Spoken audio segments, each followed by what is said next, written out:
القول البدی کے مصنف روایت نقل کرتے ہیں کہ ام المومنین حضرت عائشہ صدیقہ رضی اللہ عنہا سحری کے وقت کچھ سی رہی تھیں کہ اچانک سوئی ہاتھ سے گری اور گم ہو گئی، چراغ بھی بجھ گیا۔ اتنے میں سرکار دو جہاں صلی اللہ علیہ وآلہ وسلم تشریف لائے۔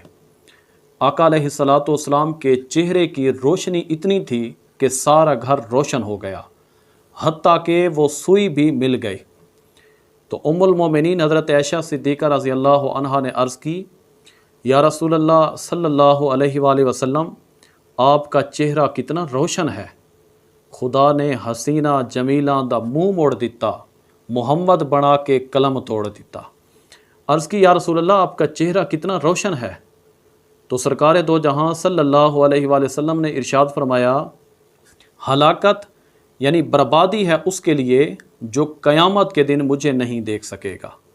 عرض کی، یا رسول اللہ قیامت کے دن کون آپ کو نہیں دیکھ سکے گا؟ فرمایا، بخیل مجھے نہیں دیکھ سکے گا۔ عرض کی، یا رسول اللہ بخیل کون ہے؟ ارشاد فرمایا، وہ جس نے میرا نام سنا اور مجھ پر درود پاک نہ پڑھا وہ بخیل ہے۔